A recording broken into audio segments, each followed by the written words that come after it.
Bring me Solo and the Wookiee.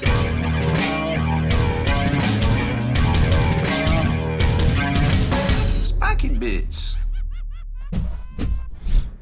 Welcome back, Hobby Maniacs. I'm Rob Barrett from SpikyBits.com, where we like to review all sorts of cool tabletop wargaming kits, you know, new releases and stuff that's independent releases, or maybe stuff we just haven't featured on the channel before, you know, to help you get the most for your hobby dollars, I guess, in these trying times, right?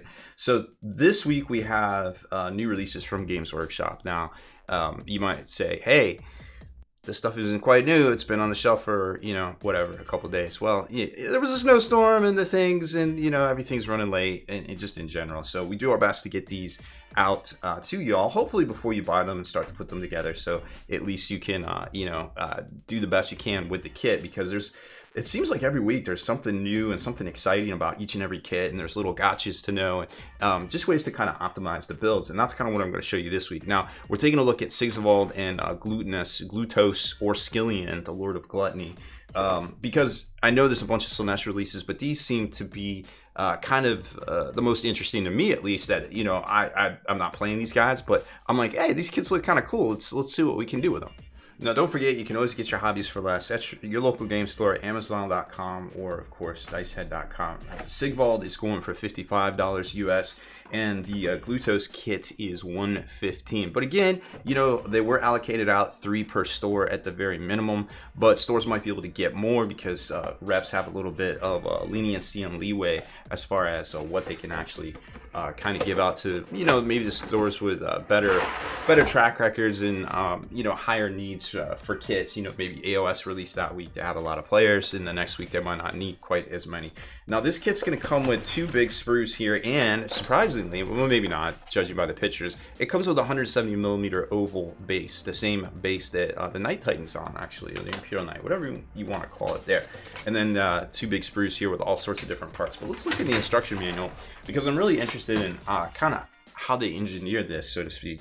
Here we are on page 1, and you can see the new GW layout. You know, it has great, really color kind of coding on the parts themselves, so you can kind of tell, oh, okay, this is the part here, this is the facing, and then the yellow area is where the surface is supposed to meet and you're supposed to glue. And if they tell you not to glue, there's a little cog or something that says don't glue. Oh, variant assembly is that, and then dry fit, and I think the actual little drop of glue with a line through it means don't glue. I don't know how many of that is actually going to be in this one here, and they show you the top down of the sprues there. So right off the bat, just start getting into kind of the chariot area here, where he's kind of sitting doing his Jabba the Hutt thing, or, you know, Xerxes from 300. I'm sure there's a lot of inspiration from pop culture, you know, in all these miniatures for sure. These don't look too bad, although I'm sure the computer slicing is a little wonky, but, you know, at least they give you kind of the idea of where it is. But I would be very careful about cutting these parts out, because those two look identical, but they are basically opposite. So definitely be careful there. And this little T-Rex kind of foot slash Slaaneshi hot tub, I don't know what all's going on there, but it looks doable. It looks like there's surfaces to support it, so I'm okay with that. And then over to here, we're building up the steps to his throne, palanquin, whatever you want to call it. Some rails and stuff on the front, and then you glue the wheels together and they go on, and then you've got all his different accoutrements as far as like food serving, hookahs, tea parties. Oh my, what a lovely tea party.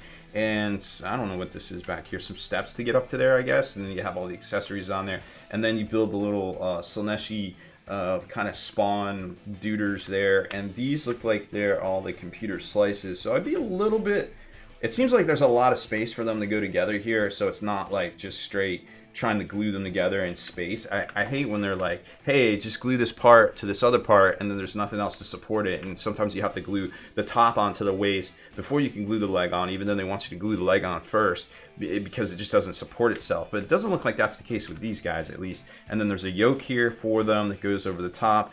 Although this looks like there's a surface here that you might want to watch, because there's no little extra parts there, and I'm sure there's some, you could kind of almost torque this on accident when you start to glue it into here. But I wouldn't recommend, and of course we're going to look at this, but I wouldn't recommend gluing this onto there, because it looks like you could just dry fit it and then kind of have it suspend, because these wheels glue to the base. So it looks like these would hold it up, and then you can paint them separately, of course.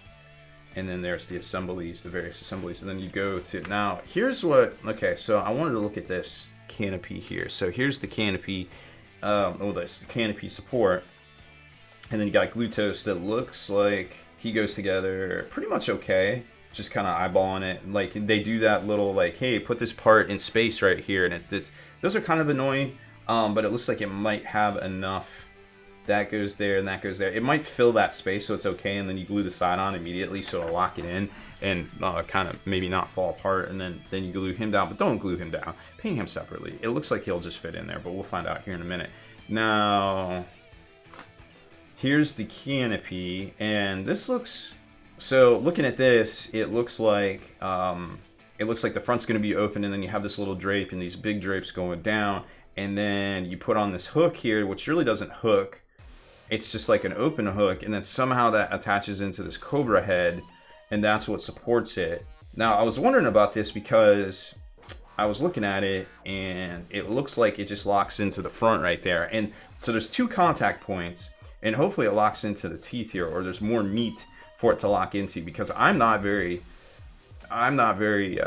impressed, or I don't know, I might be eating my words here, but those 2 little points right there seem to be the only contact point for this whole canopy assembly, unless there is a spot on the back here. No, there isn't. Look at that.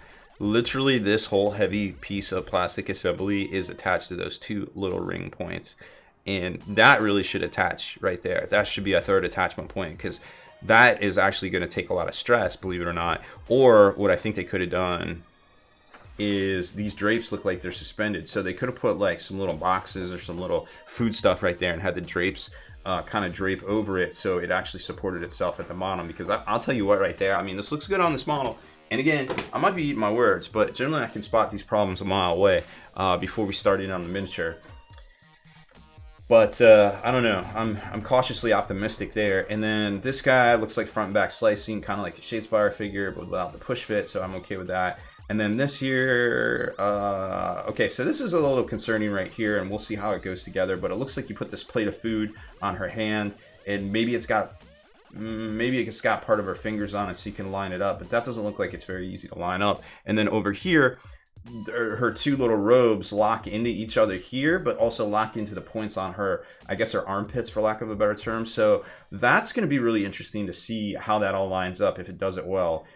Because I hate those floating in space assemblies that lock into one point, like this and this.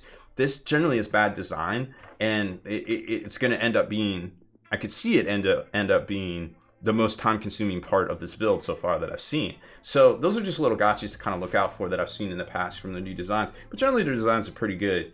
And then this guy, I guess he's the dude that whips the other dudes to keep mushing and moving the cart forward. And then this little dude here, I guess I thought he was like a halfling, but I guess he's like a hobbit in the lore. And I thought this was like a chalice, but it's really just the lid to the little serving tray. So I was kind of like all about this dude, but now I'm kind of like, he's just kind of average, but I don't know. And then you've got all of them together. So wait, oh yeah, the bodyguard guy right there. So that's what they're all supposed to look like. And then of course, don't glue them down, paint them all separately, but that's approximately, oh, he stands. Oh, the Hobbit little homunculi guy. Okay, there you go. So they give you a top down, which I really like. They give you the isometric view right here, which is really cool. And then they give it to you all assembled together. So I really like all these views, so you know exactly where these guys go. Because I think that's one of the biggest problems with these instruction manuals in general, is that they say stuff like this, and then they leave out stuff like this, and then they give you, they'll leave out a part of the puzzle. You know, in engineering school, they do stuff like that because you're supposed to solve this. But you're not. But when you're putting a model together, and you paid money to actually get this kit. I don't want to solve shit. Like give me all the information to put this stuff together. And they've been getting better about that. And I've definitely mentioned it a lot in these assembly videos. So I like this so far. So let's take a look at the sprues and then jump right into it. So sprue number 1, containing the Tyrannosaurus foot, aka Slaanesh hot tub, because when you turn it over, you got the hot tub. I don't know, I just made all that up. But overall, it looks like every part on here, I didn't see any variations in the instructions, so I think everything is going to go onto the kit there, and you can see there's a lot are those like drains into the actual bottom of the hot tub? I bet you that's kind of funny. Like everything drains to the bottom and I guess out the sides and steps, yoke. There's the part that's supposed to hold up all that canopy, and no, not feeling that. Not one bit. I don't think. We need to get some better light in here. Yeah, I'm not liking that at all, but we'll see. We'll see. Maybe it's good. And then the other sprue is all that.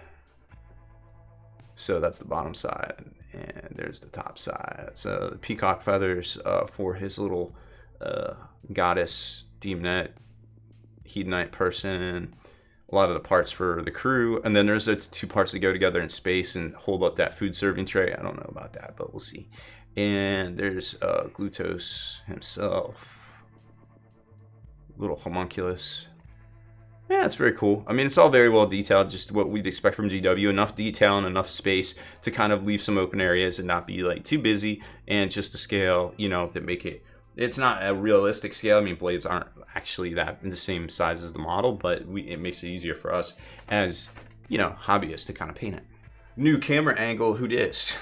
So I rearranged some stuff and figured out how to do a little horizontal shoot with the same camera onto the same exact surface, which is pretty neat. So I hope you enjoy this one.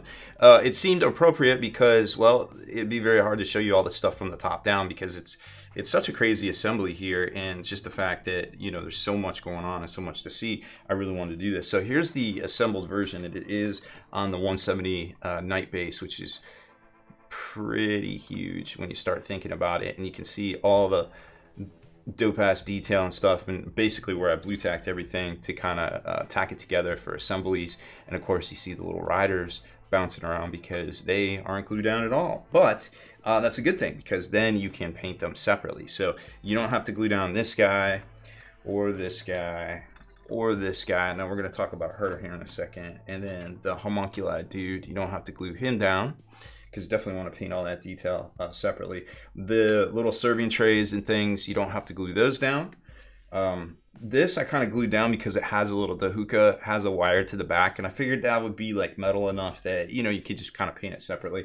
But these serving trays over here, the little Slaanesh tea party, you don't have to glue that down, or Glutonus either. So you can kind of play with it and be functional and stuff until you get it painted without actually gluing all the things down.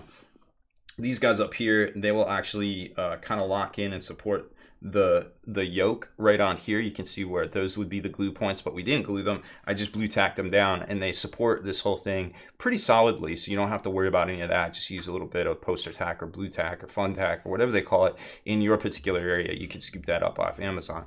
I do want to talk about this little priestess lady right here. Like I was saying, she was rather difficult to get together, but you can do it. You know, it's just going to be a little fiddly and a little bit, you know, this is where her robe kind of goes together there. So use some of that super thin Tamiya glue. And up here, you know, all this assembly area here, you have to really lock this in. And the robe, or the little peacock feathers, you want to glue those first, I think, just because if you're trying to mess with all this, they fumble around a bit, but it's doable. It's just it's a little time consuming. I wouldn't use regular super glue. I'd use that super thin stuff. So hopefully you don't, you know, you have time to work with it and you can kind of hold it. Otherwise, I think if you start using big nozzled super glue, it's just gonna really get all over everything because it's such a fiddly little part. But everything else goes together pretty well. The instructions are very good, and like I said, they're starting to show all the angles. But the one thing I don't really like about this kit, and I think, you know, I think it's a big design flaw, to be quite honest, is this this canopy here. Now, I actually didn't glue this down because you don't have to necessarily, but what I definitely recommend is finding some way to attach this little point right here to the actual snake holder thing right back here, because otherwise this is literally dangling on those two little plastic supported parts right there, which are very much not strong enough to hold that weight. I'll be 100%. I was gluing this together very gingerly, very low pressure, because I realized that would be a potential issue, and the little chain thing immediately snapped in half, and I was like, that's awesome. It was extremely frustrating to get this to lock in with a little bit of glue, and then even then it wasn't going to hold. So either replace this maybe with metal, like kind of round circle O-ring of some sort, a grommet, or I don't even know what size that would be. Or I would definitely recommend somehow figuring out how to glue this, but you're gonna have to make a little assembly with like some sprue or something to the back here, because this will, I have little faith that this is gonna hold, and I'm not even sure how the GW one held in all the pictures and stuff, because even if you get it to stick, one little bad brush up against it is gonna literally shatter this and cause this to crash down on all your finely painted dudes underneath it, and it's just gonna be bad news bears. And I'm really disappointed with GW for this design. I don't think it's good at all, and you know, they've done so well with their designs. Maybe not the Silent King. That one was really terribly designed. Well, at least the figure part of it, which I think it was a two-person design. This right here, very much not impressed with. Be super careful with this because it will wreck your face. And next up is Sigvald, the Prince of Slaanesh. Although he is billed as the Geld Prince, which is kind of interesting if you start looking that up. Because Geld means a lot of different things. Like, I think you geld a horse, you castrate a horse, but it also means money in German, which I feel like this is a German name. So I don't know, very confusing. And if you haven't seen the pictures yet, well, he doesn't have any pants on the back. So that was a really interesting reveal. Of course, they don't show that on the box. But don't be surprised when you put this guy together if his pants are missing. Because Slaanesh, why not, right? Sex, drugs, and rock and roll. Although in 2021, a lot less of that from Games Workshop. Anyways, so two sprues are going to come in here, and you know, they're pretty much one half of a normal squad size sprue split in two. None of those cool plastic inserts anymore, and then you get the 60mm base and the instruction manual, which we're going to take a closer look at. All right, let's see how crazy this bad boy is right here. So I figure he's going to be about Primarch size because he's on a 60mm base, and it looks like the assembly of the body itself is pretty normal. Like, you're just going to put the legs on and things like that, and then you've got his little knee pad right there, and it looks like there's, or the armor plating, and some sort of like tassels or something. It's going to go from his belt around to his butt cheeks, and yep, those are definitely butt cheeks. And mini cape on the back there, cape number 2 over top of there. His sword, slash shard or something like that, I forget what it is. He's actually really good in combat. Those are going to be fiddly, these little guard bits for the rapier, so be careful with those. Don't lose those things, oh boy. And then he's got his mirror shield that goes on right there. It looks like it molds in, sort of. I don't know. We'll take a look. And this big old cape. So at that point, you pretty much have the model almost together. A couple of shoulder pads go on the top to lock the cape in. Probably why we're going to have to actually assemble that too. Not keep it separate. And then his hair is kind of crazy. Like this. What is this all? And then his head attaches. Wait a minute. Oh, I see. Okay, so there's this mount piece. This is confusing instructions here. So his hair piece goes on here. His mount piece, which looks like the face, goes on, but this contains the horns. And then his face with a little bit more bits of hair goes on there, and then it locks into his neck, and then there's the assembly. So I like how they show all those angles. And then the base, it looks like you got sort of a lips here, and then this top goes on, and then you've got some columns and some other accoutrements and things that go into here, and it pretty much takes up the whole base. Now, if you want to, if you don't like that there's, you know, a little bit of bare base at the end here, you can always get that, what is it, Liquitex base material. I'll show this to you guys a lot. It's great stuff. It's resin sand. So this actually, it's like, it's not textured paint, and it's not like an acrylic texture either. It's really thick. It's better than a pumice in my opinion because it doesn't shrink. So you can get right around that lip, and you can build it up over this base, and it'll be like a seamless little transition between them. And I love doing that for all my bases now. And I think that stuff's way better than a lot of the pumices out there. Let's take a look at the sprues. So here's the cape sprue, and you can see all his beautiful, fabulous hair. 2 shoulder pads right there. There's there's the rapier guards. Wow, look at those. They're so tiny. Don't lose those. Parts of the base. I don't know what this thing is. Oh, that's his like 3rd cape C, 2nd cape C, 1st cape C. And what is this? More basing material. Yeah, more bases. His little butt cheek tassels. Hair, stuff for the base. Pretty well detailed. I mean, that's going to be really fun to paint. There's lots of flat surfaces, so you can do like some crazy transitions, or, you know, horizontal metals, non-metals, whatever you want to do. This rapier is super thin, but it's super long, so I'd be. It seems thick enough that, I mean, obviously don't drape your models on the floor. They might break. I know the last thing I said before we built this guy was don't drop your models on the floor because they might break, but I almost just broke the rapier there because it sticks out far enough that it's kind of cumbersome. Like I just brushed into it, I was like, oh my gosh, but it didn't break, so which was really super nice. Well, now you figured out what I didn't assemble there. So this model, you can do a lot with this model, but it's to paint it. I think you might want to leave it kind of in sections. So obviously I didn't attach him to the base, so we're just going to pull him off. And with a little blue tack, he locks right in for the most part. Although if you're going to play with him, you know, maybe just use the base. Be like, here's Sigvald. Go get him, boy. You know, but because I wouldn't move him around the table like that because one bad fall on this rapier and that thing shatter city. But other than that, I would glue the 3rd Z cape on here because it's really hard to kind of, you can't really not glue this on, unfortunately. And you can see his butt cheeks right there. Yep, they are indeed butt cheeks. He has no pants on. Who knew? I certainly did not, but there they are. It does have a cape over them, so he's got his underoos on, but definitely some butt cheeks there. Now this thing, you don't need to glue this down, so you could actually paint this by hand or airbrush it by hand, you know, a couple different colors, and then glue it, slot it into there, and it stays pretty well for the most part as long as you don't jostle it. Now the main cape here, you're definitely going to have to glue in because the shoulder pads actually lock it on. But the cool thing is you don't have to glue down his luxurious locks because that would be a pain in the you-know-what to paint over top of this. So you're going to want to airbrush this and then maybe do your golds. I definitely recommend doing all your airbrushing first.